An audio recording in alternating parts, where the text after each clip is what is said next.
Abraham. And said to him, Abraham. And he said, Here I am. Then he said, Take now for your son, your only son Isaac, whom you love, and go to the land of Moriah, and offer him there as a burnt offering, as one of the mountains which I shall send you. So Abraham rose early in the morning, saddled his donkey, and took 2 of his young men with him, and Isaac his son. He split the wood for the burnt offering, and arose and went to the place of which God had told him.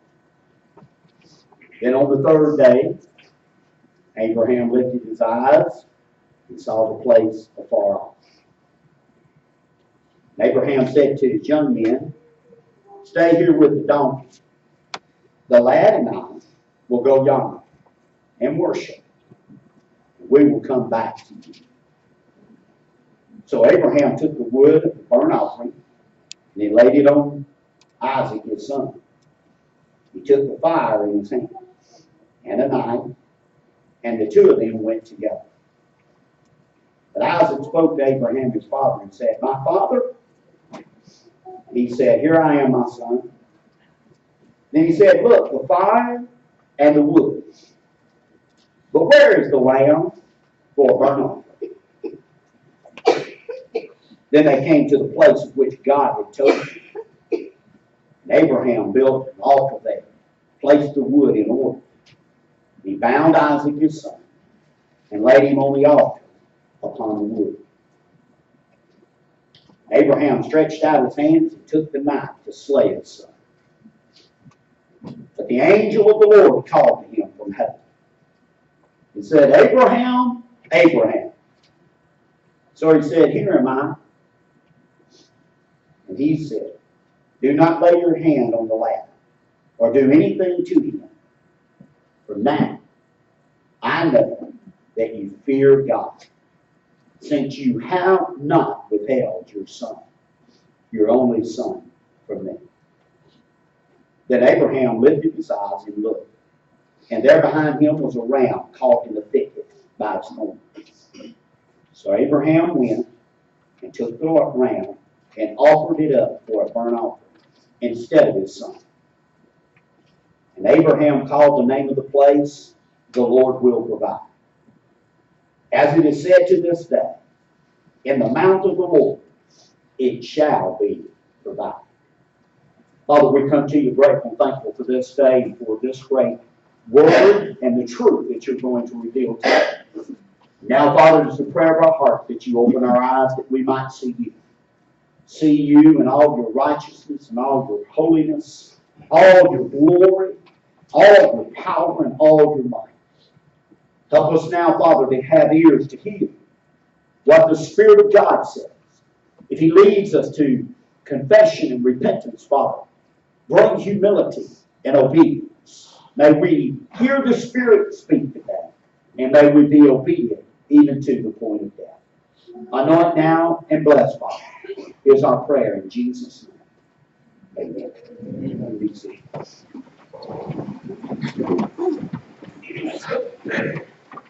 The Lord has given me a theme for the beginning of this year. And that is that we need to move the marks of our lives. Not to remain, listen, satisfied or content. But we are challenged to allow Him to move in our lives. In our text today, we see that God Himself will test you. In verse 1 it says, Now it shall come to pass after these things. After what things, Brother Sam? After many years of relationship with Abraham, through leading him out of one land toward another land, to fulfillment of the covenant, from birthing children to making mistakes. He's talking about in the lifetime of Abraham to this point. God begins to test him. The word test is the Hebrew word nashah, which means to test. It means there's an action. It indicates that there's an action being done by somebody. It means to put to the proof or to test. Do I have any teachers in here or former teachers in here? Raise your hand. I want to see who you are. And don't be ashamed, y'all. Somebody like you. It's okay to be a teacher, amen. Why do teachers give tests?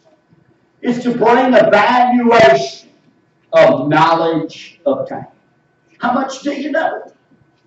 How much do you believe? So God is bringing forth tests in our lives for the same purpose. Now, here's my question. If you go back and you look, Abraham has had about a 30 or 40-year relationship with God. We're not certain what time in life did he leave Ur and did he follow God, but we do know that we've got a count of about 30 to 40 years of evidence from chapter 16 to chapter 22. So we can know for certain it's that long. Anybody in here been saved 30 or 40 years with the Lord? Easing up on it, amen? And here's what God says. I don't want you to be content. I want you to move the mark. And in order to move the mark, sometimes I must test you. Not getting no amens already.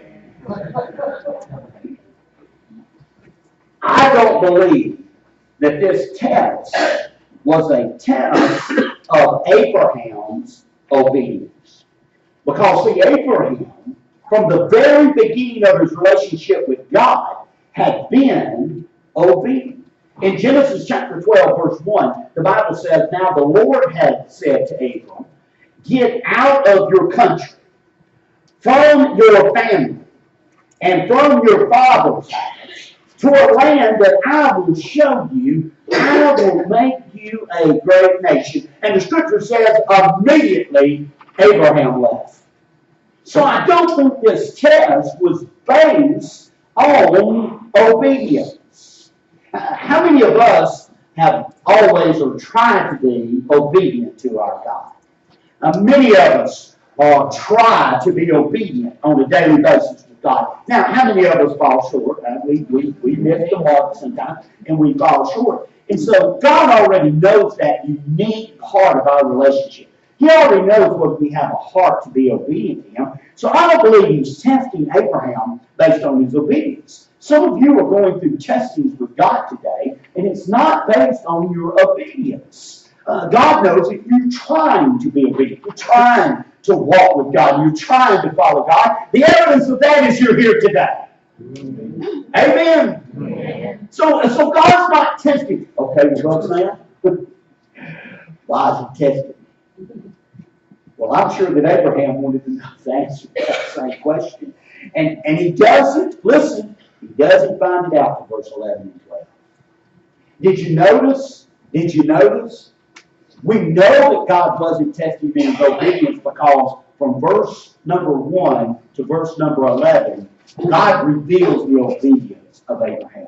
He tells him, go, take your son, be willing to offer him.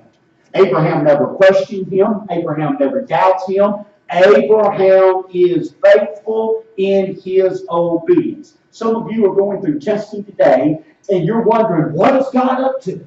Why is God putting me through this test? Listen, the word test means to prove.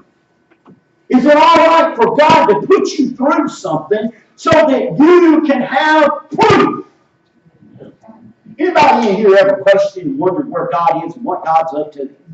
Have you ever, here's a good question. Anybody here ever questioned whether you were in the right place with God? Anybody in here ever questioned the fact of where your faith is with God? Is anybody in here ever asked the question to God, God, are you real? You know how God chooses to give you affirmation and confirmation of what He's doing is by giving you a test. I don't like that. We'll come to the book of James study on Sunday night. In a few weeks, we're going to get to the verse where James says, God don't tempt you, but He does test you, and He tests you to purify your faith. I'm not going to get on that tonight because I'm going to look at a month the way I'm going to the book of James. But we'll get to it. And so, look at verse 11 and 12. God reveals to us what this test is all about. And we've seen the obedience of Abraham. Amen. It is not in doubt that Abraham was obedient to his God. Look at verse 12. It says, he says, do not lay your hand on the lad or do anything to him, for now I know that you fear God. So this test, could this test be this question? Had Abraham lost his fear of God? Can I ask you a question? Are you as afraid of God today as you were the day you got saved? I'm going to tell you something about fear.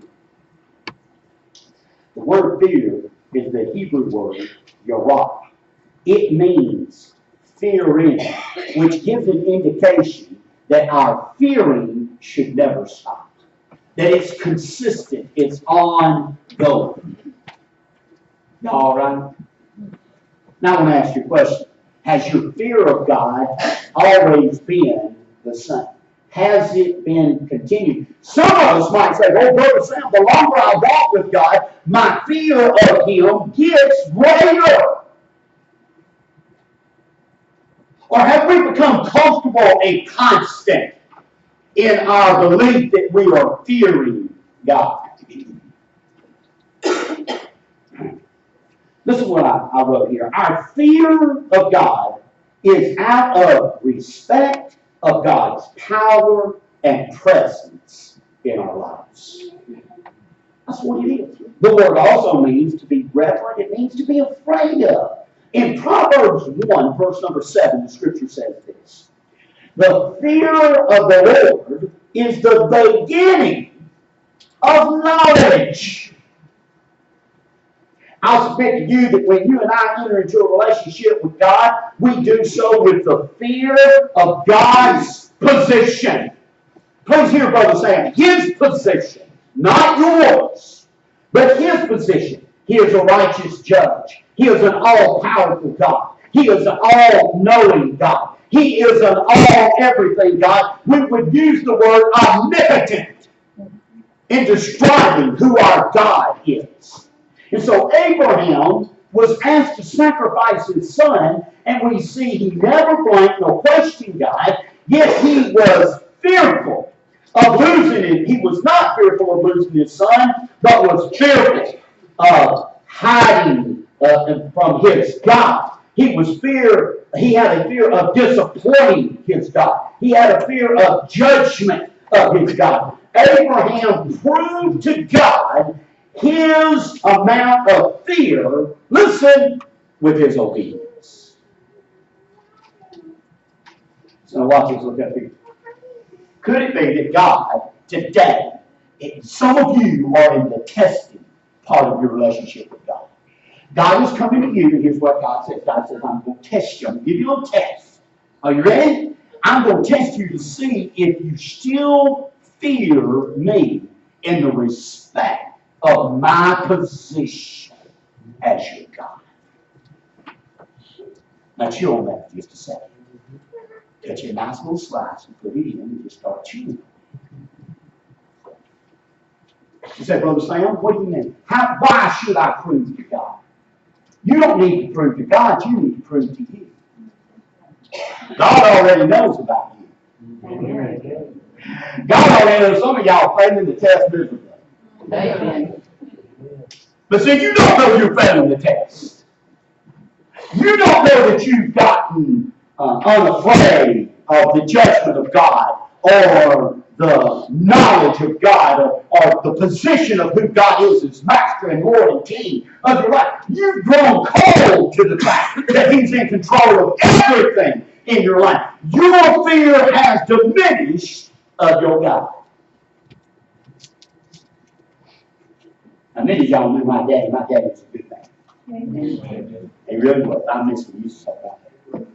Hope you feel that. He sits right there. I can tell you one thing, all the way up to when my daddy died, Brother Mark, I scared my dad. Now I'm going to tell you something. Physically, as a man, My daddy started having heart troubles and started having physical problems, and he lost his strength, and his strength diminished. As a physical man, I could take my daddy. That's the reason I did it. The reason I never thought about it or entertained the idea of it. Because of my respect and fear of his position. Amen. He was still my father. Amen. Is this making sense to anybody? Yes. Now, you got to put yourself in Abraham. Here's Abraham. God called him out of the, and go back to Genesis 1:12 where he says, in 12:1, excuse me, I got back, in 12:1 where he says, hey, I want you to leave your country. I want you to leave your family. I want you to leave your father. And I want you to trust me to go to a place that I've not even told you where it is yet. How many of us, God is trying to take us to places, He's trying to leave the mark in our life, and we're not being obedient because we've lost our fear of our Father, the Master, the King, the one and only God. There is no other. And we're failing the test miserably, and you can know you're failing because you're not being obedient to what you know God wants to do in your life. Is this making sense? You already know. You have disrespected the position. Has anybody ever seen a young person disrespect their mother or father? How's that make you feel? Some of y'all right now, Lord's over here going, smack them around.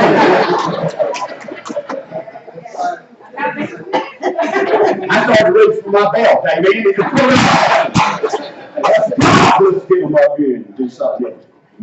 Can we all admit that drives us crazy? Especially us older people. Now, I'm going to tell you, these millennials kids and that Generation X bunch, I'm real concerned about them.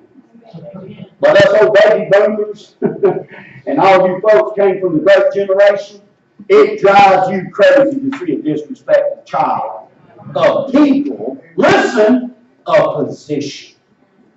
Being disrespectful to policemen and women, ladies. Being disrespectful to teachers. Being disrespectful to senior adults. Disrespecting their position. Don't matter if they're a good teacher or a good cop or a good old person. They might be a grumpy old person. But they still deserve respect because they ought to fear the position that they want. All right, look up here a minute. Y'all ready? Let's see, you got your amen voice on? What if God looks at us that same way when we're being disrespectful to Him? Y'all all right?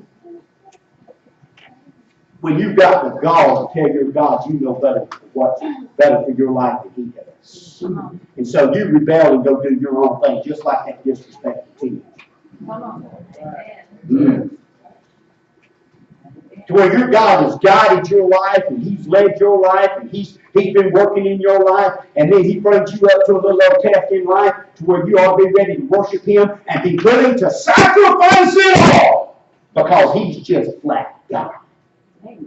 And you throw your little temper tantrum, stomp your feet and say, I'm not going to believe, I'm not going to follow, I'm not going to do, I'm going to do it my way. That's a big fat F. Y'all know? There's a lot more going on here about rather than is my testing a result of my obedience. Isn't it amazing? Many times we will run and jump to conclusions. Anybody in here ever jump to conclusions? Well, if I had a time for every time I did that, we could build a new building. Pay for the old building and have good stuff. Y'all know? Man, I just jump sometimes. That includes in my spiritual walk with God. Boy, I think I hear God saying something before He can say the next word, I'm out. And I'm doing, and I think I'm being obedient to God, and I'm 10 feet ahead. Y'all all right? This is not obedience God is dealing with here. He reveals in verse number 12 what he's dealing with Abraham. He says, Abraham, I know because I gave you a test. And here's the test. By the way, how many of y'all agree that this is this is a powerful test? I gave you one son. You only got one son. That son's going to be the seed of a great nation. By the way, that will be a nation that will outnumber the sand on the shores. And it will reach the world, and he's going to be the seed of that. But here's what I want you to do. I want you to get some wood. I want you to get some fire. I want you to get a knife. I want you to take him up and kill him. How many of y'all would agree? That sounds like a pretty big test to me. When God can test Abraham in his field, what kind of test can God give us to reveal the real fear of God? I'm telling you what I told Brother Matt this morning. I'm telling you, there's things I hear the church accepting today.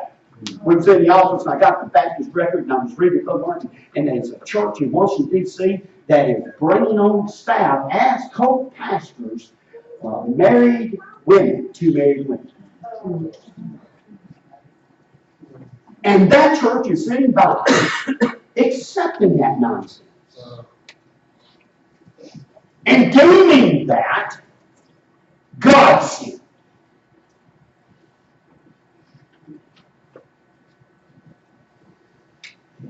Don't y'all shake y'all's heads yet, because I promise you, I promise you, the Lord is true. I promise you, there's folks sitting in here that have compromised, and you allow things to happen in your life, and do things in your life that God gives just as wicked and evil as that, and you're doing it because you have lost your fear of your God.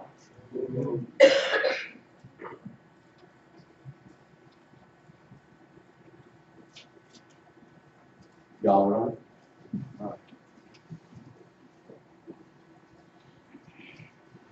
And Abraham's about to become a king of a great nation. He's already obtained all sorts of wealth. As a matter of fact, because he was the wealthiest man in the world.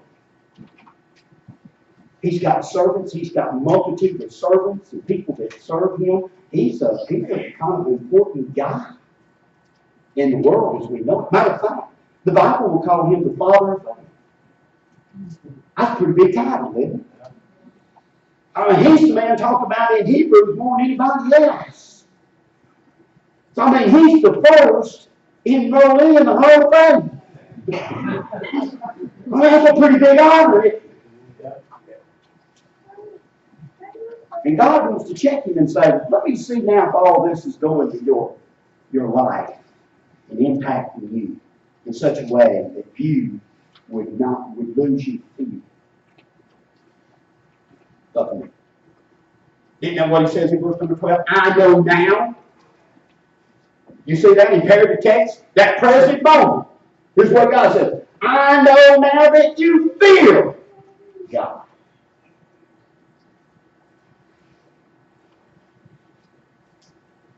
Sometimes you and I just need to check, don't we? We need to make sure that we're still fearing God and honoring Him, respecting Him in His position. He is the triune God. He is the one God. He is the master, the king, the authority. And He must sometimes test me so that I can prove, not to Him, because He already knows my heart, but to prove to myself that He's still my God. He is still my master. He's still my king. Y'all all right? I need that. I need to make sure that I still understand it and still living it by faith and honoring Him and worshiping Him by faith. Now look at the second question. Well, this test was, had Abraham lost his fear? And this test was Abraham holding something back from God? Look at verse 12, the second part. He says, I know that you fear God, since you have not withheld your son, your only son. That word withheld is called shock. It means to restrain or refine. It means to hold back. It means to keep in check. Here, I like this last one. It means to keep for one's sake.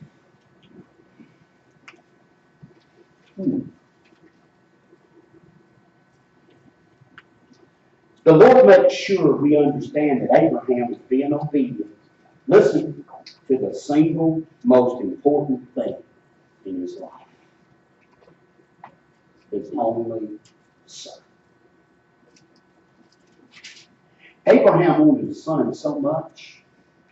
Anybody remember this? He wanted his son so much, and he wanted God to keep his promise, and him and Sarah decided that they would help God out. Remember, Sarah said, I can't do this, and God's going to do it, and you want a son so much, and we want God to be revealed so much, we'll just help God out, and I'll give you my hand servant, and you can have her and have a baby. Of course, we got Ishmael now. The nation that stands against the nation of God. Because of his sin. He sinned, didn't he? He decided he'd help God out. Anybody in here decide you'd help God out? How much Ishmael you guys see? But I tell you what that reveals about the heart of Abraham. I spent all week reading about Abraham. Let me tell you what Abraham, he wanted to please God and honor God so much. He believed that God was going to fulfill that prophecy so much, and he desired a son so much that he was even willing to take a chance of sinning and going against God so he could get it. Would you call that a great desire?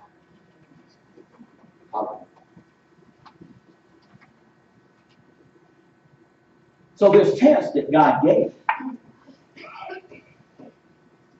God wanted Abraham to prove that even his son had not taken the place of his God.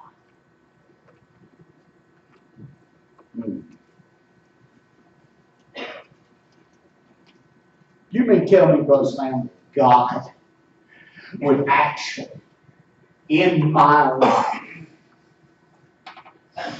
put me to a test to evaluate the measure, the depth of my love for him. So much so that he could even use the things that are the closest things in my life. I don't think when you look at the life of Abraham, God reveals to us that him and Isaac was like this. I mean, as a father, I only got one son. I was only blessed with one. I can tell you right now, he's my heart. He and I like this.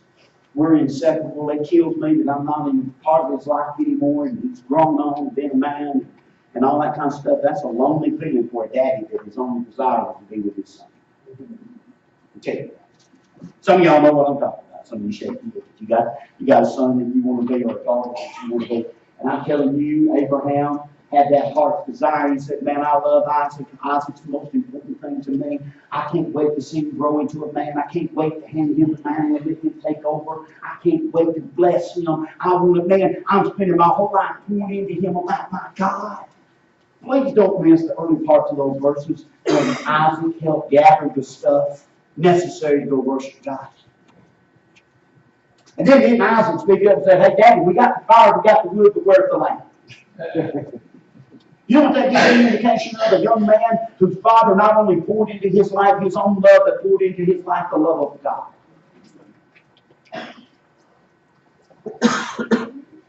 Abraham's heart was his son. God said, I'm going to check it, Abraham. See if there's anything out there that you love greater than me. Do you think as humans, do you think it's possible for us to love something more than God?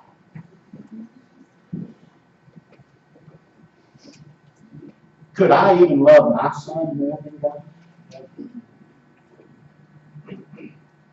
Is it possible for us to love the world and love the things of the world more than God? Is it possible for us to love religion more than we love God? I want anybody to look up to me. Could it be that some of the testing that you and I go through in life is to check our fear of God, but not only our fear of God, but to see if we're withholding something from God? That we're keeping something for ourselves. that we don't trust Him, we don't believe in Him, we won't surrender that. Have you ever heard anybody say they gave something to God and they took it back? How many of y'all have heard that? Now, some of y'all drop your heads. If you already know, I know you said it. Because you come to me for counseling. You say, Brother Sam, I need to give this thing up, and I'm going to give it to God. And then 6 weeks later, you come back and say, Brother Sam, I need to give it up. Did you see Isaac do that? I mean, Abraham? Did Abraham go up there and kick the wood and say, well, I guess we'll go and do this? Come on, God. Let's have a prayer session now before we do this, Isaac. And let's make sure we're in the will of God and that everything's perfect. Let's just make sure the wood's right and everything. And do you see any evidence of that kind of nonsense going on?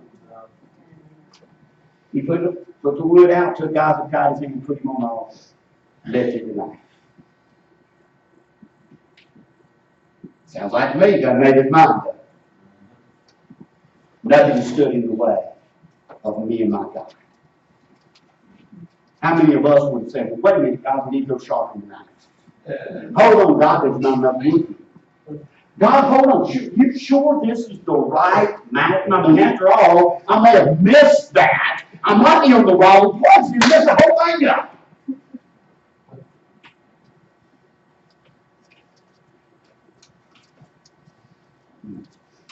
You take you to a scripture. See if this scripture will come to life to you.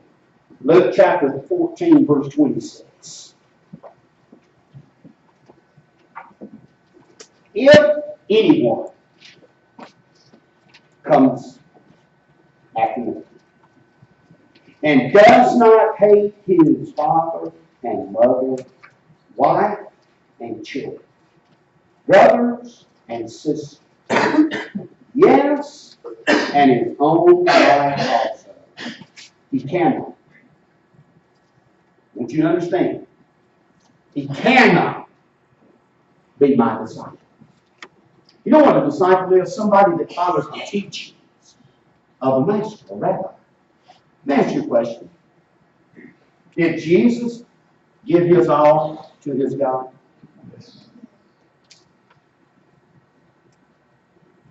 Could Mary keep him? Could Joseph stop him? Could any of his brothers and sisters ever say, Jesus, you can't do it? They tried, but they didn't. Our master, our rabbi, our teacher, Jesus said, if anybody's going to find their life, they must first lay it down.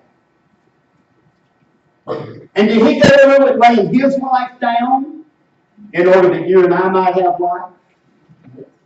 Here's what Jesus said. Jesus said, you can't be my disciples if you won't hear or you won't follow the same principles that I lived out for you. No will was more important than the will of the Father.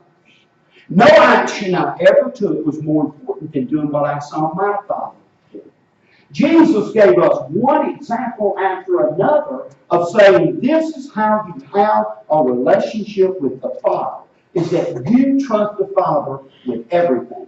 You can't withhold anything for yourself. You must be willing to sacrifice, to surrender everything in your life, everybody in your life, just like Abraham was prepared to do. I did. You must be willing to also in order to be my disciple. Now, I got a question. Is it possible for us to withhold this? I got a more personal question. Everybody look this way. It's not trying to get some of y'all right. Is it possible that the test you're going through right now is God trying to prove to you? And you need to prove, by the way, that you've got something that you're withholding. That you're loving more than God. Can a man put his love for a wife before God? Can a dad, can a mom, can a grandmother, can a grandfather put their children before God? Can you put a job, the need of money, wealth, possessions before your God? Hey, I got a question for you. Look up this way. Can you withhold sin? Could you keep sin in your life? And can you love sin more than you love the Savior in battle? Can you be withholding something? Saying these things are more loving? I've seen ministers that put their ministry before their love of God. And it's part of it. They lose their family. There's a lot of stuff they lose. Trying to show God, prove God they love Him. By throwing those things away, putting those things aside, it takes the place of God. I'm going to ask you a question this morning. Is it possible some of us are going to do some testing right now with God? You got some things happening in your life, and you're going, what is God up to? I really want God to say, here's what I'm up to. I really believe God gave me this message this week because He wants some of us to move the mark in our test scores. Y'all right? I love my two daughters, and both of them are blessings to me, and I love them to death. I really love it when they come and say, hey, Daddy, I'm not making this score anymore, I'm moving to this score. Hey, Daddy, I'm not doing this anymore, I'm moving here. Boy, as a father, can I tell you, that encourages my heart and it helps me a lot. Y'all all right? Now, I tell you what, as a father, they don't have to tell me when the score stops dropping. Y'all all right? I get that email from that teacher, that Mr. Johnson. You need to take a look. Besides that, I can tell by their behavior. I tell by the practices, spend a little more time in the room studying. What are you doing? You've been in there for a long time. Well, I got a test coming up. I got to do good on the test. Why you got to do good on the test?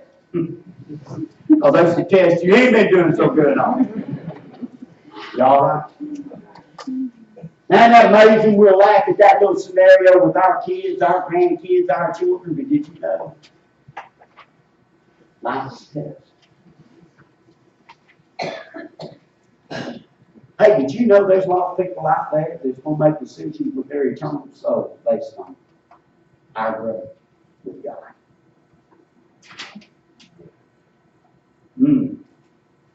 It's a little different twist to everything, doesn't it? You mean, Brother Sam, somebody could actually make a decision not to trust God because they see my life, and they never see me moving the mark or ever making a passing grade with my God?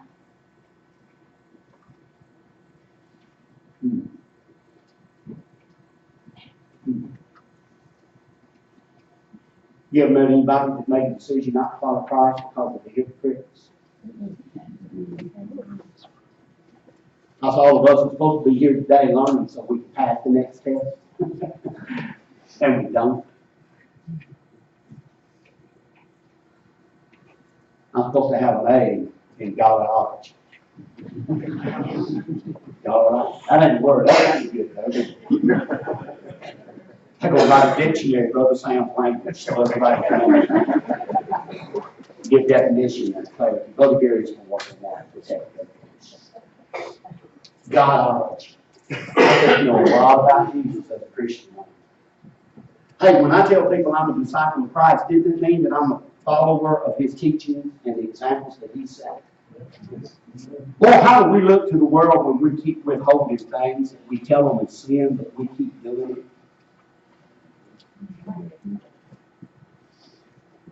I don't know about you, but that don't sound like an A to me. Doesn't the S still stand for failure? I know you can't use that word. Everybody will get participation medal. Amen. I think that's kind of creeped over into the church just because you're here today, because you gave up an hour to come listen to me, do all this kind of stuff. You deserve a medal. You get my religious medal today if I was at church. No, you get a pass or fail grade. Y'all all right? Y'all looking at me? Put that in the dictionary, different definition. Looking at me. Hey, you're going through some testing. Probably. You say, no, I'm saying I'm not going through. Well, you better hold on, Because yours is right around the corner. If you ain't in the test right now, I think what you need to do is praise the teacher. Ain't you? Don't let students, hey, students, don't you like when the teacher says no test for the next 2 weeks? Man, we've had how a good time, amen? Well, I tell you what, if you ain't in the test right now, you ought to be thanking the teacher. Don't be praising, Lord, thank you that I'm not in the midst of a test. But you might want to hit that book a little bit, study up. Because there's one coming around the corner. Anybody like pop quiz? Can I tell you, Jesus loves your pop quiz. Just see if you've got it. Some of y'all are going to live here today. He went preaching to me.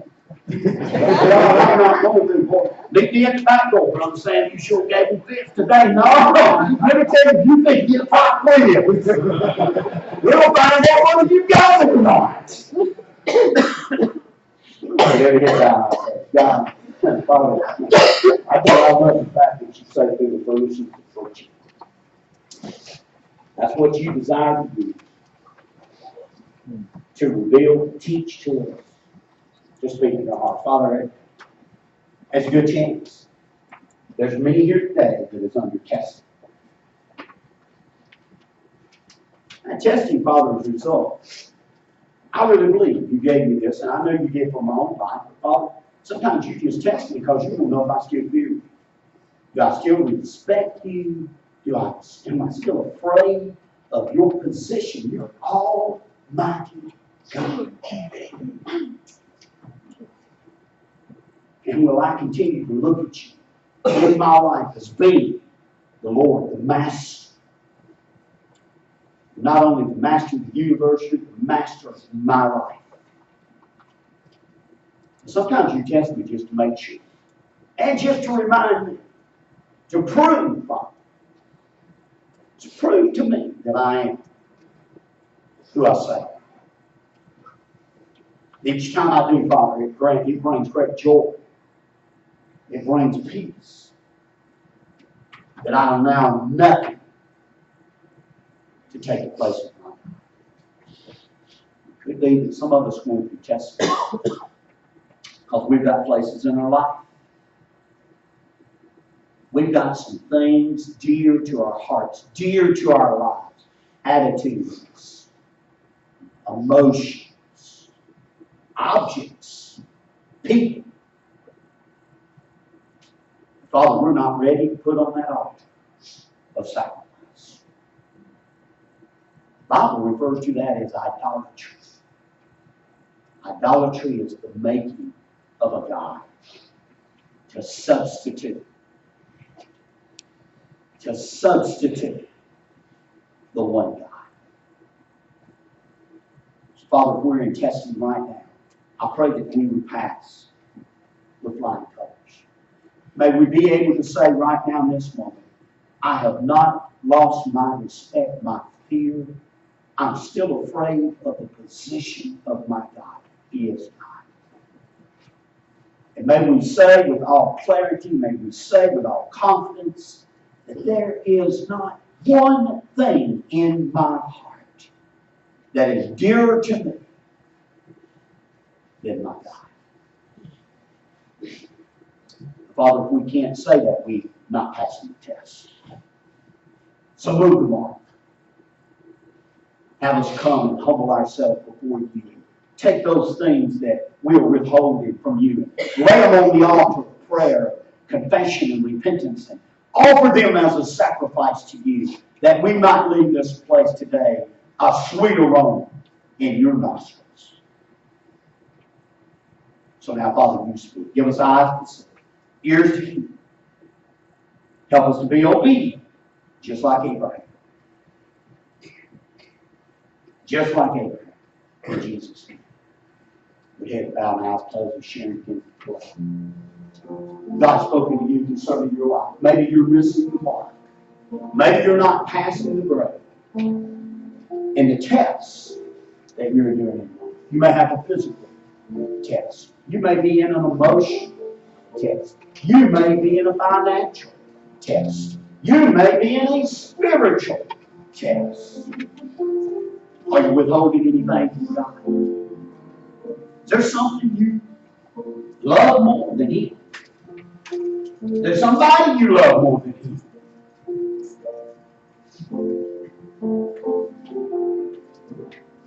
God spoke in your heart today. You need to come.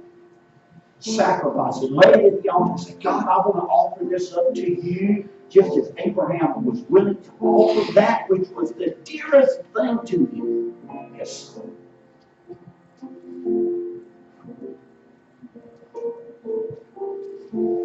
I want to offer it to you. I believe two things ought to be happening this morning. You either ought to be in a conviction for failure test, or you ought to be in celebration because of passing the test. If God's spoken to you today and says, I know you fear me, just as He told Abraham, I know there's proof because you're passing the test. You honor me as your king. You worship me as your king. You're obedient to me as your king. There's proof. You know what you ought to be doing right now? You ought to be having a spell with Jesus. You ought to be celebrating. You ought to be thanking and saying, Lord, thank you for being my Father. I'll make sure the devil will do anything here today. Don't let nothing steal the glory and honor for God. I tell you what, if you say, well, say in my heart, there is nothing there that I love more than my Jesus. There is nothing that I love more. Not any object, not any person, not any religion, not anything that I love more than my Jesus. I tell you what, you ought to be celebrating. You ought to be worshiping. You say, Lord, thank you.